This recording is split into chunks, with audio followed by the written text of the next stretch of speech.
Inverno de 1857, Vale do Paraíba, São Paulo. A noite caía como um manto pesado sobre a fazenda Santa Vitória, trazendo consigo o frio cortante que descia das montanhas cobertas de mata atlântica. O vento soprava entre as frestas das janelas do casarão colonial, fazendo ranger as madeiras antigas e balançar as cortinas de veludo bordô que separavam o mundo dos senhores do mundo dos escravizados. Dentro da biblioteca, as chamas da lareira crepitavam baixas, lançando sombras dançantes sobre as estantes repletas de volumes encadernados em couro, mapas da província pendurados na parede e o grande retrato a óleo da falecida baronesa, que observava tudo com olhos serenos e melancólicos. Bernardo Augusto de Almeida Prado, o barão de Campinas, estava sentado em sua poltrona de jacarandá, a cabeça ligeiramente inclinada para o lado, os olhos fechados, uma das mãos descansando sobre o braço da cadeira e a outra segurando frouxamente um copo de conhaque vazio que pendia perigosamente próximo ao chão. Ele havia afrouxado o colarinho da camisa de linho branco, deixado o colete aberto e descalçado as botas de couro inglês, que agora repousavam ao lado da lareira. Aos olhos de qualquer pessoa que entrasse naquele recinto, o barão estava profundamente adormecido, vencido pelo cansaço de mais um dia, administrando os 3.200 alqueires de café que se estendiam pelas colinas como um mar verde escuro sob o céu estrelado. Mas Bernardo não dormia. Não realmente. Ele apenas fingia, controlando a respiração, mantendo os músculos relaxados, aguardando em silêncio algo que ele mesmo não sabia ao certo o que seria. Bernardo Augusto de Almeida Prado havia sido, em tempos não muito distantes, o homem mais respeitado e invejado de toda a região do Vale do Paraíba. Sua fazenda produzia mais de 80.000 arrobas de café por ano. Seus escravos eram bem alimentados para garantir produtividade. Suas terras se espalhavam desde as margens do rio até as encostas das serras, e seu casarão era o cenário de saraus, bailes e jantares que atraíam a elite imperial de São Paulo e até do Rio de Janeiro. Mas tudo isso mudou há 4 anos, quando a febre amarela varreu a região como uma praga bíblica, levando consigo centenas de vidas, incluindo a de sua esposa, Helena Maria, e de sua única filha, Isabel, uma menina de apenas 9 anos que mal havia começado a viver. Desde então o barão tornara-se uma sombra de si mesmo. Ele continuava cumprindo suas obrigações, administrando a fazenda, negociando com comerciantes, participando das reuniões na Câmara Municipal de Taubaté, mas seu coração havia se transformado em pedra fria. O casarão, antes repleto de risos e música, agora era um mausoléu silencioso, onde os relógios marcavam as horas com uma monotonia cruel e os criados caminhavam em passos abafados, como se temessem acordar fantasmas adormecidos. Bernardo parou de acreditar em Deus, em justiça, em bondade. Ele parou de acreditar em qualquer coisa que não fosse calculável, mensurável, tangível. E foi justamente por isso que, 2 semanas atrás, ele tomou uma decisão que ninguém esperava. Luísa havia chegado à casa grande vinda da senzala por ordem expressa do barão. Ela era filha de Rosa, a antiga ama de leite que havia amamentado a pequena Isabel junto com seu próprio filho, e que morrera de exaustão 3 anos atrás, depois de trabalhar até a última gota de força nos cafezais. Luísa tinha 22 anos, pele escura que brilhava à luz das velas, olhos profundos que pareciam carregar o peso de gerações inteiras, e uma dignidade silenciosa que incomodava muitos dos feitores e até alguns dos outros escravos que não entendiam como alguém em sua posição podia manter a cabeça erguida daquela maneira. Ela também carregava um segredo que poucos conheciam. A falecida baronesa Helena Maria havia ensinado Luísa a ler e escrever às escondidas, contrariando todas as leis e convenções sociais da época, porque acreditava que toda a alma humana merecia ter acesso ao conhecimento. Quando Helena morreu, Luísa guardou aquele presente como um tesouro sagrado, escondendo os poucos livros que havia recebido debaixo do jiral na senzala e lendo à luz de velas feitas de sebo sempre que o cansaço do corpo permitia que a mente ainda funcionasse. Ela também tinha um filho, Joaquim, um menino de 7 anos de pele mais clara que a dela, fruto de uma violência cometida pelo antigo feitor da fazenda, um homem brutal que fora demitido e expulso pelo próprio barão depois que este descobriu as atrocidades que ele cometia. Luísa amava Joaquim com uma intensidade feroz, protegia-o de tudo e de todos, e fazia questão de ensiná-lo as poucas letras que sabia para que ele pudesse, quem sabe um dia, ter um destino diferente do dela. Quando o barão convocou Luísa para trabalhar na Casa Grande, ela soube imediatamente que algo estava diferente. Não era comum que escravos da senzala fossem trazidos para dentro do casarão, especialmente mulheres jovens, e os rumores se espalharam rapidamente entre os cativos. Alguns diziam que o barão finalmente havia perdido a cabeça de tanto sofrimento. Outros sussurravam que ele planejava vendê-la para algum fazendeiro vizinho, e havia até quem acreditasse que ele pretendia torná-la sua concubina, como tantos outros senhores faziam com suas escravas. Mas Luísa, que conhecia o barão desde criança porque sua mãe Rosa havia servido a família por décadas, sabia que ele não era como os outros homens da elite cafeeira. Ele era frio, distante, endurecido pela dor, mas havia nele uma espécie de justiça silenciosa que ela nunca havia visto em nenhum outro senhor. Então, quando ele lhe disse que precisava de alguém de confiança para cuidar da biblioteca, organizar os livros, manter o fogo aceso e garantir que ele tivesse um ambiente tranquilo para trabalhar até tarde da noite, Luísa aceitou sem fazer perguntas. Ela não pediu nada em troca, não exigiu melhores condições, não suplicou por favores. Apenas baixou a cabeça, murmurou um respeitoso "Sim, senhor", e começou a trabalhar. Mas o que Luísa não sabia era que o barão estava testando-a. Ele queria saber do que ela era feita, se era digna da confiança que ele depositaria nela, se havia nela algo além da obediência mecânica que ele via em tantos outros rostos ao seu redor. E foi por isso que, naquela noite, ele decidiu fingir estar dormindo. O relógio de pêndulo na parede marcou 11 horas da noite com 12 badaladas lentas e solenes que ecoaram pelo casarão vazio. Bernardo ouviu os passos suaves se aproximando pelo corredor, o som leve de pés descalços sobre o piso de tábuas enceradas. A porta da biblioteca se abriu com um rangido quase imperceptível, e ele sentiu a presença de Luísa entrando no cômodo. Ela parou por um instante, provavelmente observando-o para ter certeza de que ele estava mesmo dormindo, e então começou a se mover com cuidado pela sala. Bernardo manteve a respiração lenta e profunda, os músculos completamente relaxados, fingindo estar perdido em sono profundo, enquanto cada fibra do seu ser estava alerta, aguardando, observando através das frestas quase imperceptíveis de suas pálpebras semicerradas. Ele esperava que ela fizesse o que todos os outros fariam: vasculhar as gavetas, procurar objetos de valor, talvez até tentar roubar algumas moedas ou joias que ele propositalmente havia deixado à vista sobre a escrivaninha. Mas Luísa não fez nada disso. Em vez disso, ela caminhou até a lareira, ajoelhou-se no chão com movimentos cuidadosos e começou a reavivar as brasas que estavam quase apagadas. Ela pegou pequenos gravetos de lenha seca que estavam empilhados ao lado da lareira, colocou-os sobre as brasas com delicadeza, soprou suavemente até que as chamas começassem a dançar novamente, e então acrescentou toras maiores para garantir que o fogo durasse até o amanhecer. Bernardo sentiu o calor renovado se espalhando pelo ambiente, afastando o frio úmido que havia começado a se infiltrar pelas paredes de pedra. Ele quase abriu os olhos naquele momento, surpreso, mas controlou-se e continuou fingindo dormir.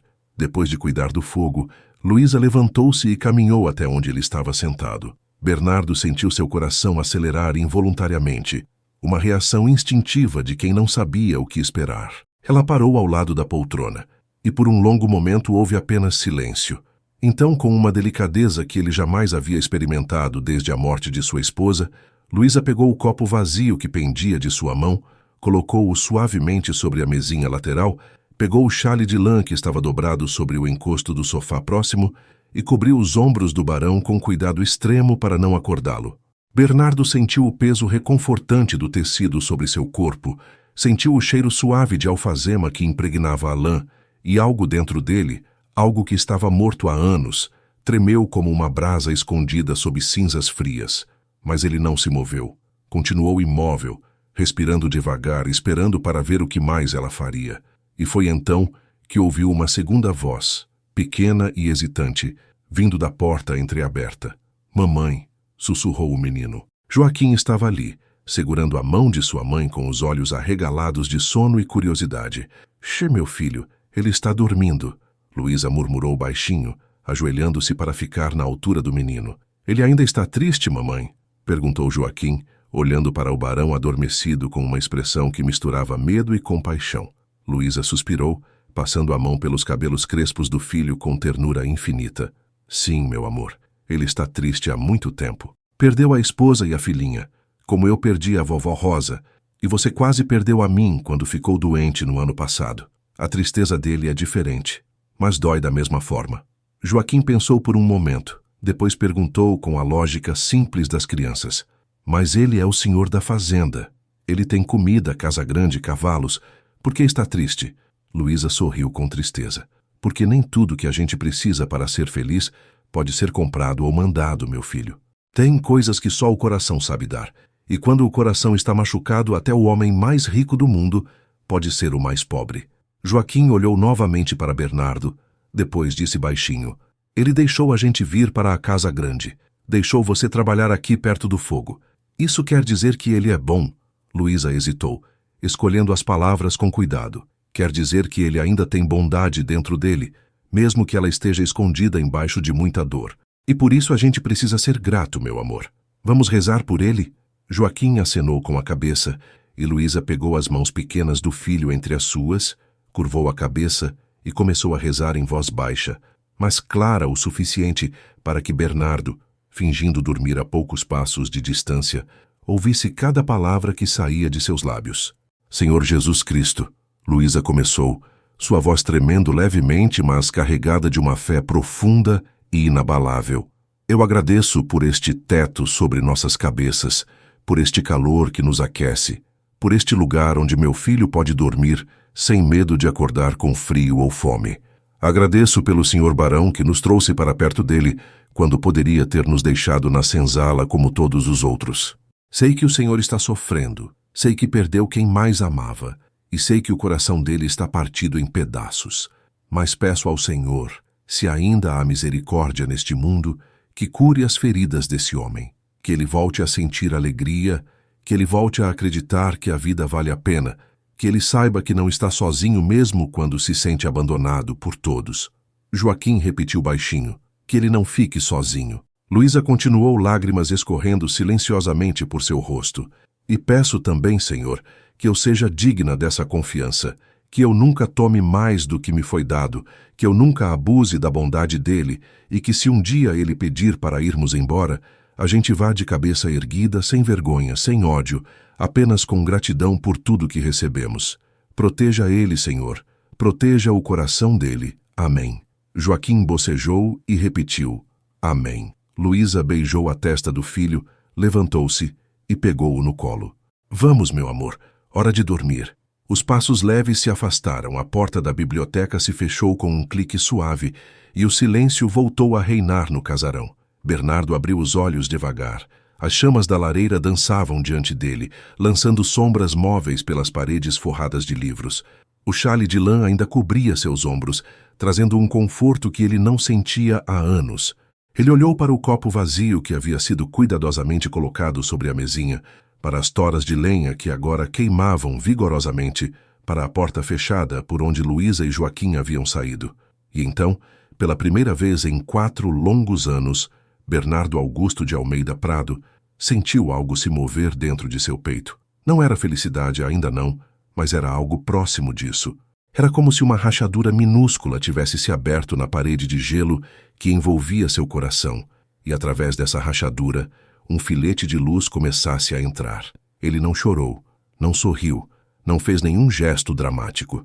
Apenas ficou sentado ali, olhando para o fogo, respirando devagar, tentando entender o que acabara de acontecer. Aquela mulher, aquela escrava que ele havia trazido para dentro de sua casa, por razões que ele mesmo não compreendia totalmente, havia acabado de fazer algo que nenhum padre, nenhum médico, nenhum amigo havia conseguido fazer em 4 anos. Ela havia rezado por ele, não pediu nada para si mesma, não implorou por liberdade, não suplicou por melhores condições. Ela simplesmente rezou para que ele, o homem que tinha poder absoluto sobre sua vida e a vida de seu filho, encontrasse paz. E aquilo, de alguma forma incompreensível e perturbadora, tocou algo profundo dentro dele. Os dias seguintes se desenrolaram em uma rotina estranha e silenciosa. Luísa continuava cumprindo suas tarefas na biblioteca, organizava os livros, limpava as prateleiras, mantinha a lareira acesa, servia o café e o jantar quando o barão trabalhava até tarde, e depois se retirava discretamente com Joaquim para o pequeno quarto que lhes havia sido designado nos fundos da casa grande, um privilégio que nenhum outro escravo da fazenda possuía. Bernardo, por sua vez, continuou fingindo dormir nas noites seguintes, sempre na mesma posição, sempre no mesmo horário, sempre observando através das pálpebras semicerradas o que Luísa faria. E todas as noites, sem falhar uma única vez, ela repetia os mesmos gestos, reavivava o fogo, cobria-o com o xale, colocava o copo vazio sobre a mesa e depois, ajoelhada ao lado de Joaquim, rezava por ele. As palavras variavam ligeiramente, mas a essência era sempre a mesma: gratidão, súplica pela cura do barão e a promessa de nunca abusar da confiança que lhe fora depositada.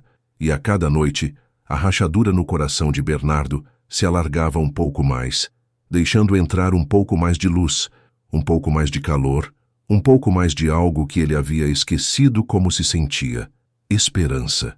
Uma noite, depois que Luísa e Joaquim saíram, Bernardo levantou-se da poltrona e caminhou até a escrivaninha. Ele abriu a gaveta, pegou uma folha de papel ao maço, molhou a pena no tinteiro e começou a escrever. Não era uma carta, não era um documento oficial, era apenas um registro, uma tentativa de colocar em palavras algo que ele mal conseguia compreender. Ela não sabe, escreveu com letras firmes e angulosas. Ela não sabe que estou acordado quando reza. Ela não sabe que ouço cada palavra, cada suspiro, cada prece sussurrada na penumbra. Ela não sabe que suas orações estão costurando os pedaços de algo que eu acreditava estar irremediavelmente despedaçado. Ela não sabe que, pela primeira vez em 4 anos, acordei esta manhã e não senti vontade de voltar para a cama e nunca mais levantar. Ela não sabe que começou a me curar sem sequer tentar. Ele parou, olhou para o que havia escrito e então acrescentou uma última linha antes de dobrar o papel e guardá-lo no fundo da gaveta. Ela não sabe que ontem à noite, depois que saiu, eu sorri. Foi apenas um instante, quase imperceptível, mas foi real, e isso me assusta mais do que qualquer coisa. Na manhã seguinte, Joaquim entrou na biblioteca carregando algo escondido atrás das costas. O menino caminhou até a escrivaninha onde Bernardo estava revisando os livros de contabilidade da fazenda, parou ao lado dele com os olhos brilhando de expectativa e disse timidamente: "Senhor barão, eu fiz algo para o senhor." Bernardo ergueu os olhos dos números e encarou o menino com uma expressão neutra que escondia a curiosidade. "O que é?" Joaquim trouxe de trás das costas uma folha de papel amarelado, claramente retirado de algum caderno velho, coberta de desenhos feitos com carvão. Era uma ilustração tosca, como só uma criança de 7 anos conseguiria fazer. Mas a intenção era clara. Havia um homem grande com chapéu e casaca, ao lado de uma mulher com vestido comprido e um menino pequeno segurando suas mãos. Todos estavam sorrindo. Acima do desenho, escrito com letras trêmulas e irregulares, estava a frase: "Senhor barão quando fica feliz." Bernardo ficou imóvel, olhando para aquele desenho simples como se fosse o objeto mais valioso do mundo. Seu coração bateu mais rápido, sua garganta apertou e ele teve que fazer um esforço consciente para não deixar que a emoção transparecesse em seu rosto. "Você gosta, senhor?" Joaquim perguntou, inseguro diante do silêncio. Bernardo finalmente ergueu os olhos e encarou o menino. "Sim", disse com voz rouca. "Gostei muito."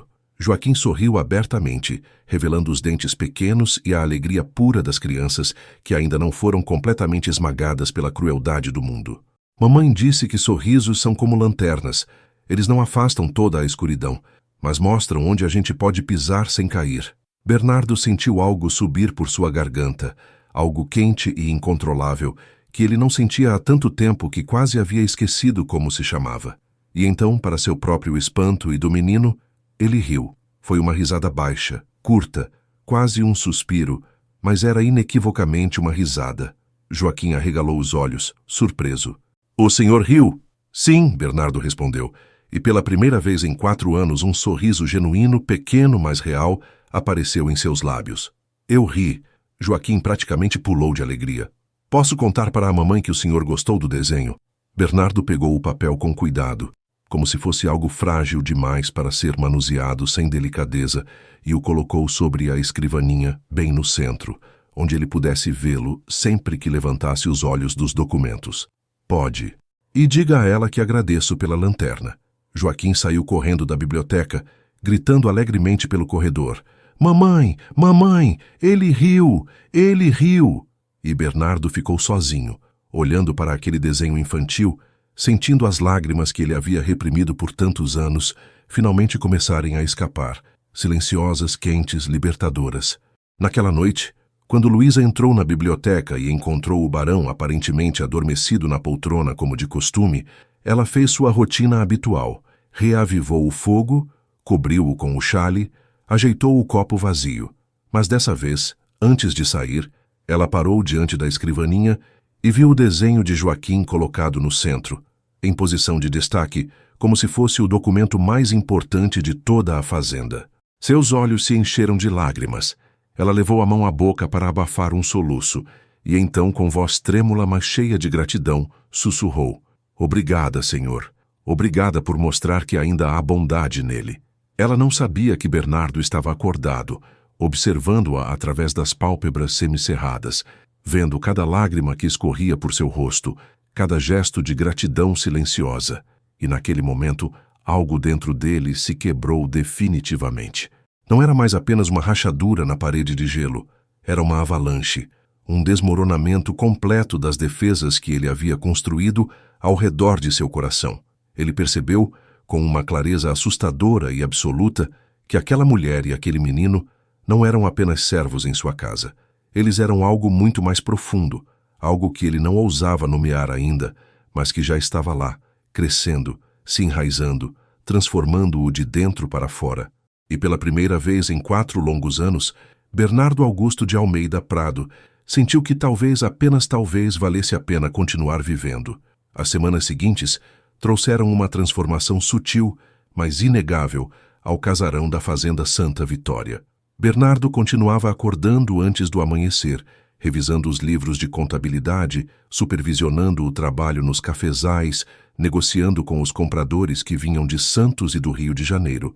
Mas agora havia algo diferente em seus olhos.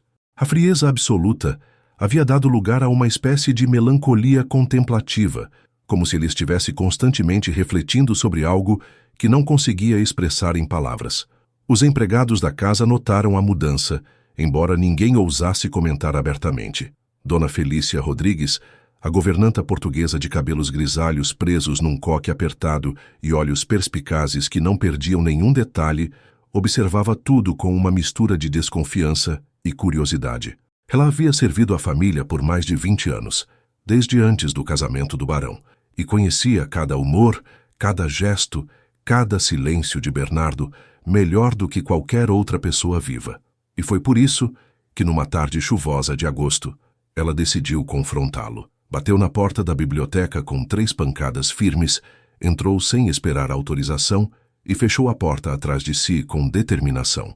Bernardo estava sentado à escrivaninha, revisando mapas das propriedades vizinhas que planejava adquirir, e ergueu os olhos com uma expressão interrogativa. Dona Felícia, precisa de algo? A governanta cruzou os braços sobre o peito e foi direto ao ponto, como sempre fazia. Preciso falar sobre a escrava Luísa e o menino. Bernardo largou a pena que segurava e recostou-se na cadeira, estudando a expressão de Dona Felícia com atenção. O que tem ela? A governanta hesitou por um instante, escolhendo as palavras com cuidado. As pessoas estão comentando, senhor. Na cidade, na igreja, até entre os feitores e os escravos da senzala. Dizem que o senhor trouxe uma mulher jovem para dentro da casa grande, que ela dorme aqui com o filho, que tem privilégios que nenhum outro cativo tem. Dizem coisas. Bernardo sentiu a mandíbula apertar involuntariamente. Que tipo de coisas? Dona Felícia suspirou, claramente desconfortável. Dizem que o senhor perdeu o juízo de tanto sofrer. Dizem que ela está se aproveitando da sua fraqueza. Dizem que o senhor está sendo enfeitiçado, que ela usa rezas e magias para manipulá-lo. E há quem diga coisas piores, coisas que eu não vou repetir porque não acredito nelas, mas que estão sendo ditas mesmo assim. Bernardo levantou-se bruscamente, fazendo a cadeira ranger contra o piso de madeira. Seus olhos, que haviam começado a recuperar algum brilho nas últimas semanas, tornaram-se frios e perigosos novamente. E a senhora, Dona Felícia? O que a senhora acha? A governanta o encarou sem medo. Acho que o senhor está mudado. Acho que pela primeira vez em 4 anos vi o senhor sorrir. Acho que essa mulher e esse menino fizeram algo que nenhum de nós conseguiu fazer. Trouxeram o senhor de volta dos mortos. Mas também acho que o mundo lá fora não vai entender isso. E que se o senhor não tomar cuidado, vai pagar um preço alto por essa mudança. Bernardo caminhou até a janela e ficou olhando a chuva que caía em cortinas densas sobre os cafezais, transformando o mundo lá fora numa paisagem borrada e cinzenta. Eu não me importo com o que dizem, disse finalmente voz baixa, mas firme. E deveria se importar, senhor, Dona Felícia retrucou, porque eles não vão atacar o senhor diretamente, vão atacar ela e o menino. Aquelas palavras atingiram Bernardo como um soco no estômago. Ele virou-se bruscamente para encarar a governanta. O que quer dizer? Dona Felícia deu um passo à frente, sua expressão agora genuinamente preocupada. Capitão Álvaro Mendes esteve aqui ontem, enquanto o senhor estava em Taubaté. Disse que veio fazer uma visita de cortesia, mas eu conheço aquele homem há tempo suficiente para saber quando ele está tramando algo. Ele fez perguntas sobre Luísa, sobre quanto tempo ela está aqui, sobre o menino, e no final, antes de ir embora, disse algo que me gelou a espinha. Bernardo se aproximou, tenso. O quê? A governanta baixou a voz, como se as paredes pudessem ouvir. Ele disse, é uma pena quando os homens bons perdem o rumo por causa de influências inadequadas. Às vezes, é preciso que os amigos intervenham para protegê-los de si mesmos. Tá então sorriu daquele jeito que ele sorri quando está prestes a fazer algo cruel. Bernardo sentiu a raiva subir como bile em sua garganta. Álvaro Mendes era um dos fazendeiros mais ricos e influentes da região. Um homem que possuía mais de 5.000 alqueires de terra, 400 escravos e conexões políticas que chegavam até a corte imperial no Rio de Janeiro. Ele também era conhecido por sua brutalidade com os cativos, sua arrogância com os vizinhos e sua obsessão em expandir suas propriedades a qualquer custo. Nos últimos anos, Álvaro havia feito várias propostas de casamento a viúvas ricas da região, não por amor, mas por interesse nas terras e na influência que elas traziam. E Bernardo sabia exatamente o que aquele comentário significava. Álvaro via Luísa como uma ameaça aos seus planos de eventualmente se aproximar do barão e talvez, quem sabe, persuadi-lo a vender parte das terras ou formar alguma aliança. Obrigado por me avisar, Dona Felícia, Bernardo disse, controlando a voz com esforço. Vou tomar providências. Naquela noite, pela primeira vez desde que começara seu teste silencioso, Bernardo não fingiu estar dormindo. Quando Luísa entrou na biblioteca às 11 horas como de costume, ele estava acordado, sentado à escrivaninha, olhando diretamente para ela. Luísa parou na porta, surpresa, e imediatamente baixou os olhos em um gesto automático de submissão. Perdão, senhor. Não sabia que o senhor ainda estava trabalhando. Volto mais tarde para cuidar do fogo. Não, Bernardo disse, fazendo um gesto para que ela entrasse. Preciso conversar com a senhora. O uso formal da palavra senhora, em vez de simplesmente chamá-la pelo nome ou tratá-la como escrava, não passou despercebido por Luísa. Ela entrou devagar, as mãos entrelaçadas na frente do corpo, o coração batendo rápido. Joaquim não estava com ela desta vez. Provavelmente já estava dormindo no quarto dos fundos. Bernardo indicou a cadeira de frente para a escrivaninha. Sente-se.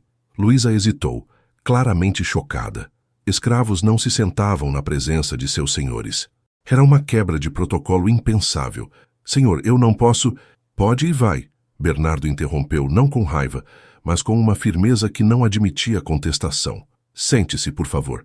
Luísa obedeceu lentamente, sentando-se na beirada da cadeira como se estivesse prestes a sair correndo a qualquer momento. Bernardo a observou por um longo momento, notando pela primeira vez detalhes que havia ignorado antes. As mãos calejadas de tanto trabalho, a cicatriz fina no dorso da mão esquerda, os olhos cansados, mas profundamente inteligentes, a postura digna mesmo em uma situação tão desconfortável. Eu sei o que a senhora faz todas as noites, Bernardo disse finalmente. Luísa empalideceu, o medo atravessando seu rosto como um raio. Senhor, eu juro que nunca peguei nada que não fosse meu. Nunca vasculhei suas coisas, nunca... Eu sei, Bernardo interrompeu gentilmente. Não estou acusando a senhora de nada. Estou dizendo que sei que a senhora reaviva o fogo, me cobre com o xale, cuida de mim como se eu fosse alguém digno de cuidado, e sei que reza por mim. Luísa ficou completamente imóvel, os olhos arregalados. O senhor estava acordado? Todas as noites, Bernardo admitiu. Desde a primeira vez. Eu fingia estar dormindo, porque queria saber do que a senhora era feita. Queria saber se podia confiar em alguém novamente. Lágrimas começaram a escorrer pelo rosto de Luísa, silenciosas e incontroláveis. Perdoe-me, senhor. Eu não tinha o direito de rezar pelo senhor sem sua permissão. Eu não tinha o direito de... Não peça perdão, Bernardo disse, e havia algo em sua voz que ela nunca havia ouvido antes. Vulnerabilidade. A senhora fez algo que ninguém mais conseguiu fazer. Me fez lembrar que ainda estou vivo. Ele parou passando a mão pelo cabelo num gesto de frustração. Mas preciso que saiba de algo. Há pessoas lá fora que não entendem por que trouxe a senhora e Joaquim para dentro da casa grande. Há pessoas que estão espalhando mentiras, fazendo fofocas, e algumas dessas pessoas são poderosas e perigosas. Preciso saber. A senhora quer ir embora? Posso arranjar sua alforria? Dar-lhe dinheiro suficiente para recomeçar em outro lugar, longe daqui. A senhora e o menino estariam seguros. Luísa olhou para ele com uma expressão que misturava surpresa, medo e algo mais profundo. O senhor está me oferecendo liberdade? Sim, Bernardo respondeu. Porque não quero que pague um preço por algo que eu comecei. Não seria justo. Luísa ficou em silêncio por um longo momento, as lágrimas ainda escorrendo por seu rosto. Então, lentamente, ela balançou a cabeça. Não quero ir embora. Bernardo franziu a testa, surpreso. Por quê? Lá fora a senhora seria livre. Poderia construir uma vida própria, casar-se se quisesse, criar Joaquim sem medo. Luísa limpou as lágrimas com as costas da mão e, pela primeira vez, desde que entrara na biblioteca, ergueu os olhos e encarou o barão diretamente. Porque aqui, pela primeira vez desde que minha mãe morreu, eu e meu filho temos algo que nem a liberdade pode comprar. Temos um lugar onde somos tratados como pessoas. O senhor não sabe, senhor barão, mas lá fora mesmo os negros livres são desprezados, perseguidos, acusados de qualquer crime que aconteça. Meu filho é claro demais para ser aceito pelos negros e escuro demais para ser aceito pelos brancos. Aqui, dentro desta casa, ele é apenas uma criança que pode desenhar, aprender e sonhar. E eu prefiro ser escrava aqui do que livre lá fora, se isso significa que meu filho tem uma chance de crescer sem ser destruído pelo ódio. As palavras de Luísa atingiram Bernardo com uma força devastadora. Ele nunca havia pensado nisso daquela forma, nunca havia considerado que a liberdade, para alguns, podia ser apenas uma ilusão cruel que levava a um destino ainda pior. Mas se ficar, Bernardo disse devagar, pode haver consequências. Para a senhora, para Joaquim e para mim. Luísa assentiu. Eu sei. E aceito. Por quê? Bernardo perguntou, genuinamente confuso. Porque o senhor é um homem bom que está sofrendo. Luísa respondeu simplesmente.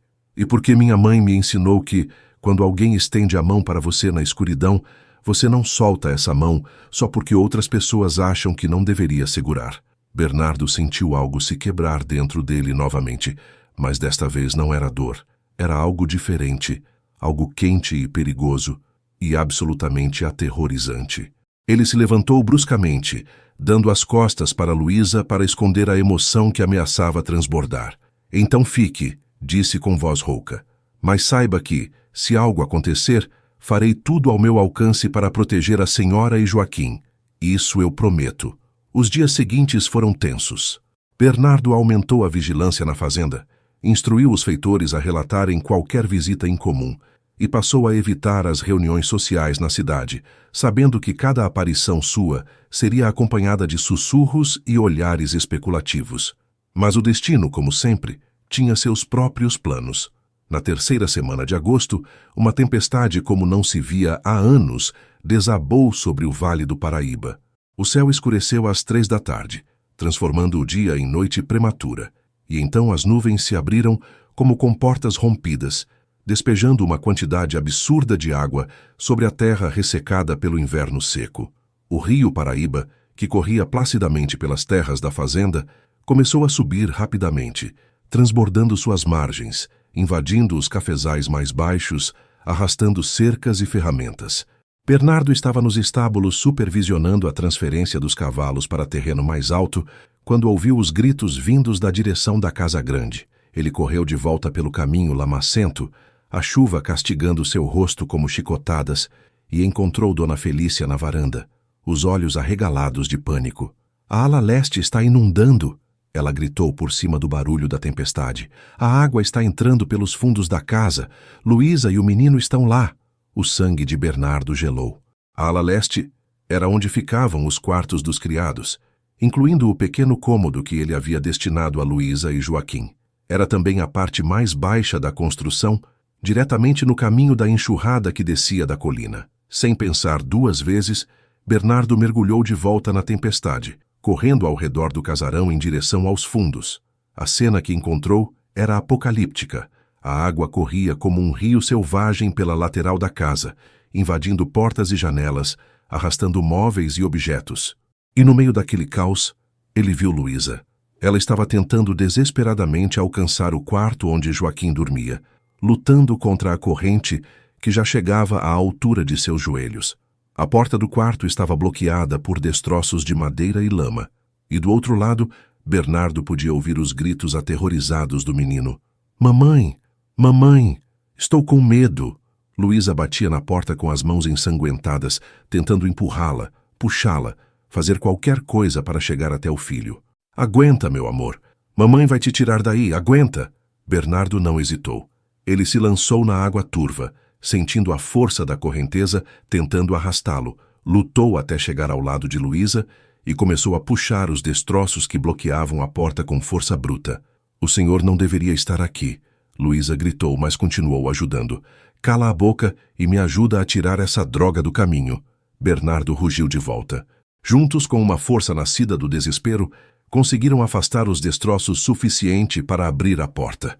Bernardo entrou primeiro, a água já chegando à altura do peito, e encontrou Joaquim agarrado ao giral da cama, tremendo de frio e medo, os olhos transbordando de lágrimas. "Estou aqui, rapaz," Bernardo disse, estendendo os braços. "Vem, eu te pego." Joaquim pulou sem hesitar, agarrando-se ao pescoço do barão com força desesperada. Bernardo o ergueu acima da água, virou-se e o entregou a Luísa, que estava esperando na porta. "Vai, sai daqui agora." Mas naquele momento, um estrondo horrível ecoou pela casa. Uma parte da parede externa, enfraquecida pela força da água, desabou, e a corrente se intensificou brutalmente, invadindo o quarto como uma onda furiosa. Bernardo sentiu a água bater em suas costas com força suficiente para fazê-lo cambalear.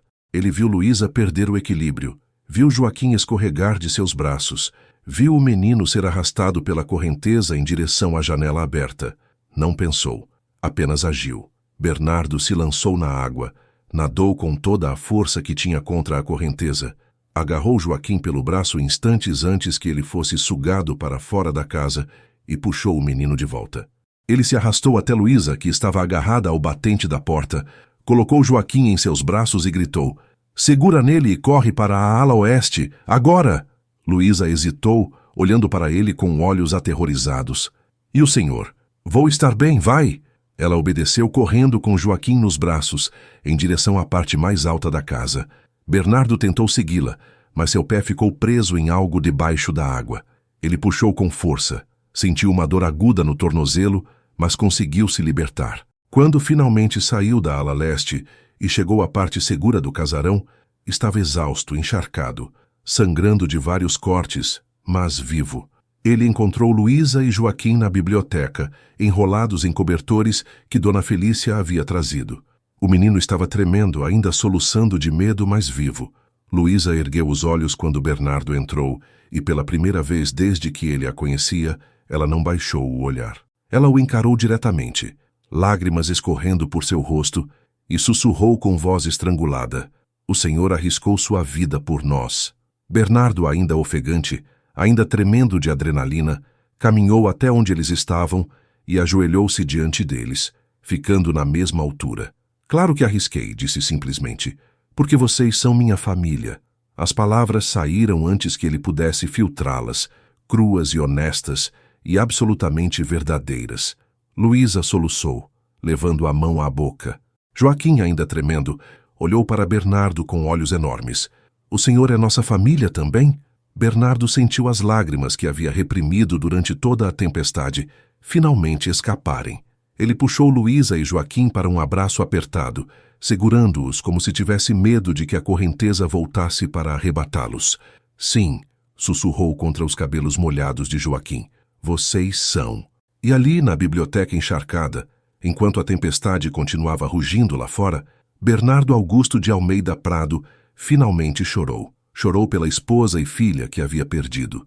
Chorou pelos 4 anos de solidão e dor. Chorou pela mulher e pela criança que Deus, ou o destino, ou seja lá o que fosse, havia colocado em seu caminho para ensiná-lo que o coração humano é capaz de se reconstruir mesmo quando parece estar irremediavelmente despedaçado. E chorou porque, pela primeira vez, desde que enterrara Helena e Isabel, ele sentiu algo que não ousava nomear ainda, mas que já estava lá, crescendo como uma semente plantada em solo fértil. Amor. A tempestade passou, mas deixou um rastro de destruição. Parte da ala leste do casarão precisaria ser reconstruída. Os cafezais mais baixos haviam perdido quase metade da colheita, e várias pontes e cercas teriam que ser refeitas do zero. Mas para Bernardo, a tempestade havia trazido algo mais importante do que destruição. Havia trazido clareza. Nos dias seguintes, ele passou a agir de forma diferente. Não mais fingia indiferença ou distância. Ele jantava com Luísa e Joaquim na sala de jantar formal. Algo que escandalizou Dona Felícia até que ele ordenou secamente que ela se acostumasse. Ele começou a ensinar Joaquim a ler livros mais complexos, usando a biblioteca que sua falecida esposa havia montado com tanto carinho. Ele conversava com Luísa sobre assuntos além das tarefas domésticas, pedindo sua opinião sobre reformas na casa, sobre o plantio da próxima safra, sobre como administrar melhor o bem-estar dos escravos na senzala. E quanto mais conversava com ela, mais percebia o quanto ela era extraordinariamente inteligente, sábia de uma forma que não vinha de livros, mas de uma vida inteira lutando para sobreviver e proteger seu filho em um mundo que não oferecia misericórdia a pessoas como ela. Foi durante uma dessas conversas, numa tarde morna de setembro, quando o sol voltava a brilhar depois de dias nublados, que Bernardo finalmente fez a pergunta que vinha queimando em seu peito desde a noite da tempestade. Eles estavam na varanda dos fundos, observando Joaquim brincar no jardim com uma pipa improvisada. E Bernardo virou-se para Luísa e disse: "Conte-me sobre o pai de Joaquim." Luísa ficou tensa imediatamente, seu rosto se fechando como uma porta batida. "Não há nada para contar, senhor." "Ah," Bernardo insistiu gentilmente, "e eu gostaria de ouvir, não por curiosidade mórbida, mas porque quero conhecer a senhora de verdade. E não posso fazer isso se houver partes de sua história que permanecem no escuro." Luísa ficou em silêncio por um longo momento, os olhos fixos no filho que ria alegremente enquanto tentava fazer a pipa voar. Então, com voz baixa e controlada, começou a falar. "O pai de Joaquim era o feitor que o senhor demitiu há 5 anos. Seu nome era Rufino. Ele era um homem cruel, que encontrava prazer em causar dor. Minha mãe tentou me proteger dele quando eu tinha 17 anos, mas uma noite, quando ela estava trabalhando na casa grande e eu estava sozinha na senzala, ele me encontrou." Ela parou, respirando fundo para controlar a emoção. "Tentei lutar, gritei, mas ele era forte demais. E lá embaixo ninguém ajuda ninguém porque todos têm medo demais para se arriscar. Quando descobri que estava grávida, quis morrer. Pensei em tomar veneno de rato, em me jogar no rio, em fazer qualquer coisa para não trazer ao mundo uma criança que seria um lembrete constante daquela noite. Mas minha mãe me segurou, me fez prometer que não faria isso. Disse que a criança não tinha culpa dos pecados do pai." Lágrimas escorriam livremente agora por seu rosto. Quando Joaquim nasceu e abri os olhos e vi aquele rostinho inocente, todo o ódio que eu sentia desapareceu. Ele não era filho de Rufino. Ele era meu filho. E jurei que protegeria ele de tudo, de todos, até meu último suspiro. Quando o senhor descobriu o que Rufino estava fazendo com outras mulheres na senzala e o expulsou da fazenda, pensei que Deus finalmente havia ouvido minhas preces. E quando o Senhor nos trouxe para a casa grande, percebi que ele não apenas ouviu, ele respondeu de uma forma que eu nunca imaginei possível. Bernardo sentiu a raiva subir por sua garganta, não contra Luísa, mas contra o monstro que havia feito aquilo com ela, contra si mesmo por não ter percebido antes, contra o mundo que permitia que tais atrocidades acontecessem todos os dias sem consequências. Sinto muito, disse, voz rouca de emoção. Sinto muito por não ter descoberto antes. Sinto muito pelo que teve que passar. Sinto muito que o mundo é tão cruel com pessoas que não merecem nada além de amor e respeito. Luísa virou-se para ele, surpresa pela intensidade emocional em suas palavras. O senhor não tem culpa? Tenho, Bernardo interrompeu. Porque esta é minha fazenda, estas são minhas terras. Estas pessoas estão sob minha autoridade e eu falhei em protegê-las. Falhei em proteger a senhora. Ele deu um passo à frente, pegando as mãos de Luísa entre as suas, um gesto que em qualquer outro contexto seria impensável, mas que naquele momento pareceu a coisa mais natural do mundo. Mas prometo isso agora. Enquanto eu estiver vivo, nunca mais nada de ruim acontecerá com a senhora ou com Joaquim. Isso eu juro. Luísa olhou para suas mãos entrelaçadas, para os olhos do barão que brilhavam com uma intensidade que ela nunca havia visto antes, e sentiu algo se mexer dentro de seu peito, algo perigoso e impossível e absolutamente proibido. Senhor barão, começou, mas a voz falhou. Bernardo, ele disse suavemente, quando estivermos sozinhos, pode me chamar de Bernardo. Não posso, Luísa sussurrou, mas não soltou suas mãos. Não seria apropriado. Eu sei, Bernardo admitiu. Mas nada disso é apropriado, não é? E mesmo assim está acontecendo. E eu não sei como parar e não sei se quero parar. A tensão entre eles era quase palpável, carregada de todas as coisas não ditas, todos os sentimentos proibidos, todas as impossibilidades que se acumulavam como uma tempestade prestes a explodir. E então Joaquim gritou do jardim. Mamãe, senhor barão, olha! A pipa está voando! Eles se separaram rapidamente, como se tivessem sido queimados, e viraram-se para ver o menino apontando excitadamente para o céu, onde a pipa improvisada realmente voava, balançando no vento da tarde. Bernardo sorriu, uma mistura de alívio e frustração, e gritou de volta. Está linda, Joaquim. Continue assim. Mas quando olhou de relance para Luísa, viu que ela o observava com uma expressão que misturava medo, esperança e algo mais profundo que nenhum dos dois ousava nomear. E naquele momento, Bernardo soube com absoluta certeza que havia cruzado uma linha invisível da qual não havia mais volta. Se este relato tocou seu coração, deixe um comentário contando qual parte mais te emocionou. E se ainda não se inscreveu, junte-se a nós para mais histórias que nos lembram da capacidade humana de amar mesmo quando tudo parece perdido. Histórias que provam que a bondade pode florescer nos lugares mais improváveis e que o amor verdadeiro não conhece barreiras impostas por leis humanas. Inscreva-se agora e faça parte dessa jornada onde os corações vencem, mesmo quando o mundo diz que não deveriam.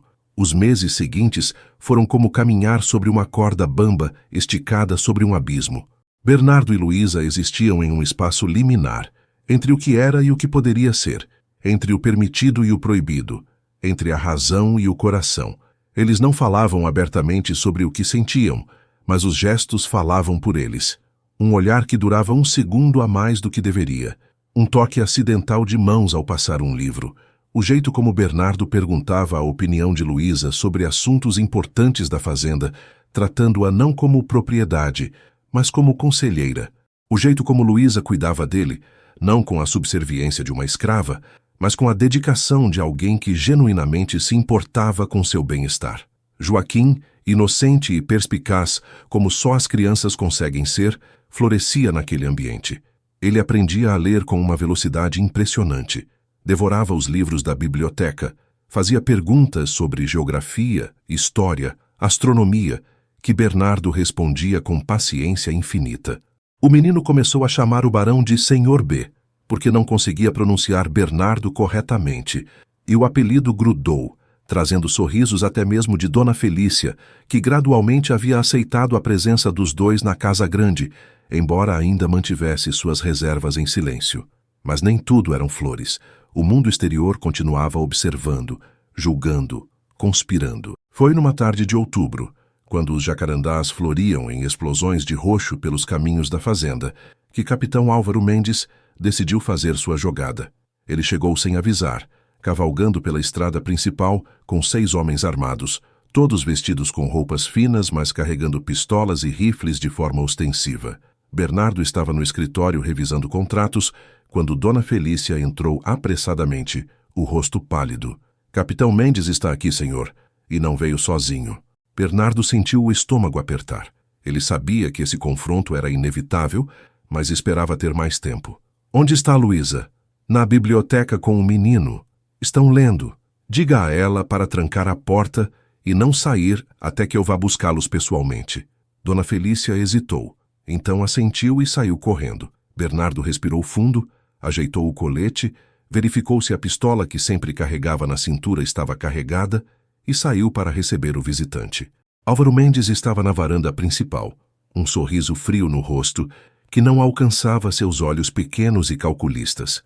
Ele era um homem alto, de ombros largos, cabelo preto penteado para trás com brilhantina, bigode grosso e ar de quem estava acostumado a conseguir o que queria pela força ou pela intimidação. Bernardo, chamou com falsa cordialidade. Que bom encontrá-lo em casa. Trouxe alguns amigos para uma conversa importante. Bernardo desceu os degraus da varanda com passos medidos, parando a uma distância segura. Álvaro, não me lembro de ter marcado nenhuma reunião. O sorriso de Álvaro se alargou, mas ficou ainda mais frio. Reuniões entre amigos não precisam de agendamento, não é verdade? Somos todos vizinhos aqui, membros da mesma classe, defensores da mesma ordem social. Bernardo cruzou os braços, mantendo a postura relaxada, mas os músculos tensos.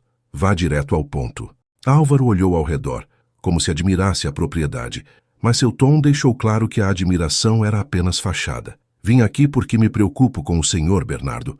Todos nós nos preocupamos. O senhor passou por perdas terríveis, e é compreensível que, em momentos de fraqueza, um homem possa tomar decisões questionáveis. Questionáveis? Bernardo repetiu, a voz perigosamente calma. Álvaro fez um gesto vago com a mão. Essa história de trazer uma escrava para dentro da casa grande, de tratá-la como se fosse... como se fosse algo mais do que é. As pessoas estão falando, Bernardo. Estão dizendo que o senhor perdeu o juízo. Estão dizendo que essa mulher está usando feitiçaria, magias africanas para manipulá-lo. E há até quem diga que o senhor pretende libertá-la, o que seria um absurdo completo, considerando o valor que ela e o moleque representam. Bernardo sentiu a raiva subir como lava em sua garganta, mas manteve a voz controlada. O que faço dentro da minha propriedade com minha gente não é da conta de ninguém. Álvaro deu um passo à frente, os olhos brilhando com malícia. Ah, mas é sim, meu caro, porque quando um dos nossos começa a quebrar as regras, começa a tratar propriedade como se fosse gente de verdade, isso cria um precedente perigoso. Os escravos das outras fazendas começam a ter ideias. Começam a achar que também merecem privilégios. E isso, Bernardo, isso ameaça toda a ordem que construímos aqui. Bernardo deu um passo à frente também, reduzindo a distância entre eles, sua voz baixa mas carregada de ameaça. Álvaro, vou dizer isso uma única vez, então ouça bem. O que faço com Luísa e Joaquim não é da sua conta.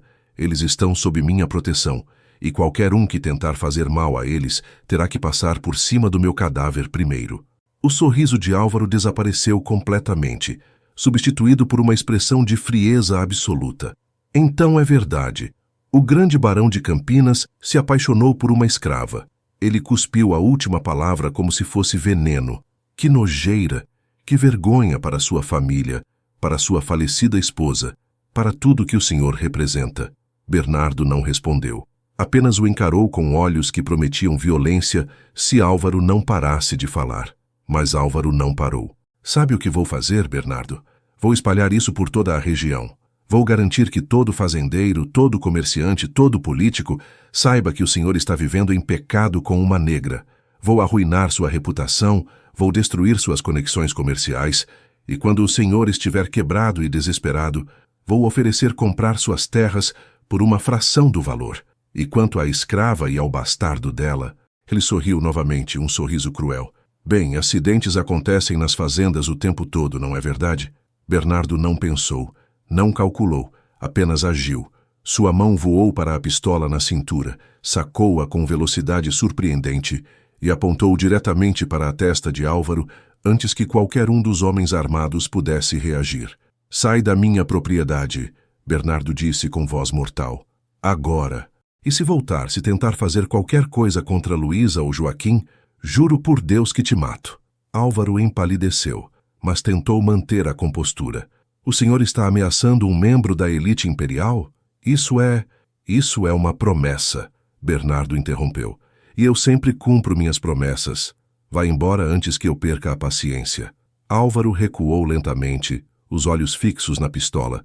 Então virou-se para seus homens. Vamos. Mas isso não acabou, Bernardo. Longe disso. Eles montaram seus cavalos e partiram em galope, levantando poeira pela estrada. Bernardo só baixou a arma quando eles desapareceram completamente de vista. Suas mãos tremiam, não de medo, mas de adrenalina e raiva. Ele guardou a pistola, respirou fundo tentando se acalmar, e então subiu rapidamente para a biblioteca. Luísa estava sentada no chão com Joaquim aninhado contra ela, ambos pálidos, obviamente tendo ouvido tudo. Quando Bernardo entrou, Luísa levantou-se rapidamente, os olhos arregalados. Senhor, o que o senhor fez? Não vai fazer nada. Bernardo interrompeu, mas sua voz falhou na certeza. Luísa deu um passo à frente, lágrimas brotando em seus olhos. Ele vai destruir o senhor, vai tirar tudo que o senhor tem e tudo por nossa causa. Bernardo cruzou a distância entre eles em 2 passos largos e segurou os ombros de Luísa com firmeza, mas gentileza. Escuta, não me importo com o que Álvaro ou qualquer outro faz. Não me importo se perco tudo. Nada disso significa nada sem vocês. O senhor não pode dizer isso, Luísa sussurrou, a voz quebrada. O senhor tem uma posição, um nome, uma história, e eu enterraria tudo isso 1000 vezes se significasse manter vocês seguros. Bernardo disse com intensidade feroz. Vocês não entendem? Vocês me trouxeram de volta à vida. Antes de vocês, eu estava morto por dentro. Agora eu sinto, eu me importo, eu amo. A palavra saiu antes que ele pudesse parar, crua e honesta e aterrorizante. Luísa ficou completamente imóvel, os olhos fixos nos dele. O que o senhor disse? Bernardo respirou fundo, sabendo que não havia mais volta. Eu te amo, Luísa. Amo você e amo Joaquim como se fossem meu próprio sangue. E sei que isso é impossível. Sei que o mundo nunca vai aceitar. Sei que estou quebrando todas as regras que existem, mas não consigo parar. Não quero parar.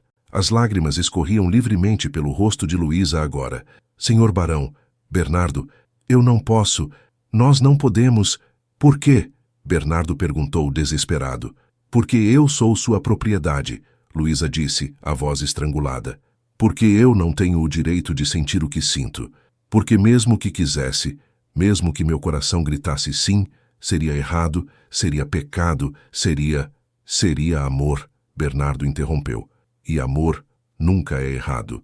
Joaquim, que havia permanecido silencioso durante toda a troca, levantou-se e caminhou até Bernardo, pegando sua mão. Senhor B, o senhor disse que somos sua família. Isso ainda é verdade? Bernardo ajoelhou-se para ficar na altura do menino, limpando as lágrimas que escorriam pelo pequeno rosto. Sim, Joaquim, isso ainda é verdade. Sempre será verdade. O menino olhou para sua mãe, depois de volta para Bernardo. Então não importa o que as outras pessoas dizem. Mamãe sempre diz que família de verdade não é quem tem o mesmo sangue, mas quem segura sua mão quando você está caindo. E o Senhor segurou nossa mão. Segurou forte. As palavras simples do menino atingiram Bernardo e Luísa como uma revelação. Bernardo puxou Joaquim para um abraço apertado, depois estendeu a mão para Luísa. Ela hesitou por apenas 1 segundo, antes de dar um passo à frente e se juntar a eles. Ali, abraçados no meio da biblioteca, cercados de livros e memórias, eles formaram um círculo de 3 pessoas, que o mundo diria serem impossíveis de existir juntas, mas que, de alguma forma, contra todas as probabilidades, haviam encontrado umas às outras. Não sei como vamos fazer isso funcionar, Bernardo sussurrou contra os cabelos de Luísa. Não sei como vamos enfrentar o mundo lá fora, mas sei que não vou desistir de vocês. Nunca. Luísa finalmente permitiu-se relaxar em seus braços, apoiando a cabeça contra seu peito, ouvindo o batimento forte e firme de seu coração. Nem eu, sussurrou de volta. Nem eu. Os dias seguintes foram de preparação. Bernardo sabia que Álvaro cumpriria sua ameaça, então começou a tomar medidas. Primeiro, procurou o melhor advogado de Taubaté e iniciou os trâmites para a alforria oficial de Luísa e Joaquim, depositando o valor correspondente em uma conta bancária que ele abriu em nome dela. Segundo, transferiu parte significativa de seus ativos para uma conta em Santos, longe do alcance dos credores locais, caso Álvaro tentasse arruiná-lo financeiramente. Terceiro, e mais importante, começou a fazer algo que nenhum fazendeiro da região havia ousado fazer antes. Começou a pagar salários aos escravos que trabalhavam em sua propriedade, pequenas quantias depositadas mensalmente que eles podiam usar para eventualmente comprar suas próprias alforrias. A notícia se espalhou como fogo pela região. Alguns fazendeiros o chamaram de louco, outros de traidor da classe. Alguns até ameaçaram boicote comercial. Mas Bernardo não recuou. Ele sabia que havia cruzado o Rubicão e agora só havia um caminho: seguir em frente. Foi Padre Inácio, o vigário idoso da Capela de São José, que servia as fazendas da região, quem trouxe a notícia que mudaria tudo. Ele apareceu numa tarde chuvosa de novembro, a batina encharcada, os olhos cansados, mas gentis. Bernardo o recebeu na sala de visitas, oferecendo vinho quente e um lugar perto da lareira. Padre, o que traz o senhor aqui em uma tarde dessas? O padre tomou um gole do vinho, depois fixou seus olhos cinzentos em Bernardo. Vim porque ouvi rumores, Bernardo. Rumores que me preocupam profundamente. Bernardo tensionou. Que tipo de rumores? Sobre o senhor e uma jovem chamada Luísa. Sobre sentimentos que, se forem verdadeiros, colocam sua alma em perigo mortal. Bernardo fechou o rosto. Com todo respeito, padre, minha alma é problema meu. Padre Inácio suspirou. Bernardo, eu batizei sua filha. Eu enterrei sua esposa. Eu vi o senhor afundar em uma escuridão que quase o destruiu. E agora, pela primeira vez em anos, vejo luz em seus olhos novamente. Não vim aqui para condená-lo. Vim porque há algo que o senhor precisa saber. Bernardo franziu a testa, confuso. O quê? O padre se inclinou para a frente, baixando a voz. Sua falecida esposa, Helena Maria, veio me procurar 3 meses antes de morrer. Ela me fez um pedido estranho na época, mas que agora faz todo sentido. O coração de Bernardo acelerou. Que pedido? Ela me pediu que, caso algum dia o senhor encontrasse amor novamente, não importando com quem ou em que circunstâncias, eu abençoasse essa união aos olhos de Deus. Ela disse que não queria que o senhor passasse o resto da vida sozinho, que o senhor merecia ser feliz novamente, e que o amor verdadeiro era sempre uma bênção, nunca uma maldição, independentemente de como o mundo o visse. Bernardo sentiu as lágrimas brotarem instantaneamente. Ela disse isso? Padre Inácio assentiu. E mais, ela me deu uma carta, selada, com instruções para só entregar ao senhor quando chegasse o momento certo. Acredito que esse momento é agora. Ele tirou do bolso interno da batina um envelope amarelado pelo tempo, selado com lacre de cera. Com mãos trêmulas, Bernardo pegou a carta e quebrou o lacre. Dentro, com a letra delicada e familiar de Helena, estava escrito: Meu querido Bernardo, se está lendo isto, significa que encontrou alguém que fez seu coração voltar a bater. Não sei quem será essa pessoa, não sei como ela entrará em sua vida, mas confio que quando acontecer, será porque Deus tem um plano maior do que conseguimos enxergar. Quero que saiba que não há culpa em amar novamente. Quero que saiba que eu, onde quer que esteja, serei eternamente grata a quem devolver a luz aos seus olhos. Quero que saiba que o amor não é um recurso finito que se esgota quando perdemos alguém. O coração humano é infinito em sua capacidade de amar, e você tem tanto amor guardado dentro de si, tanto ainda para dar, que seria um crime deixá-lo morrer sem ser compartilhado. Seja feliz, meu amor. Viva. Ame sem medo. E quando chegar sua hora de vir me encontrar do outro lado, quero ouvir histórias de uma vida vivida plenamente, não de uma vida desperdiçada em luto eterno. Plante uma árvore para mim, Bernardo. Plante-a onde me enterrou. E quando ela florescer, saberá que estou em paz e que abençoo sua nova vida. com todo o meu amor eterno, Helena. Bernardo não conseguiu segurar. Soluçou abertamente, segurando a carta contra o peito como se fosse o objeto mais precioso do mundo. Padre Inácio colocou uma mão gentil em seu ombro. Ela era uma mulher sábia, sua Helena, uma alma verdadeiramente santa. E ela está certa. O amor que o senhor sente por Luísa não diminui o amor que teve por Helena. Apenas prova que o senhor ainda é capaz de amar, e isso é uma bênção. Bernardo olhou para o padre através das lágrimas. Mas o mundo, as leis... Luísa é uma mulher.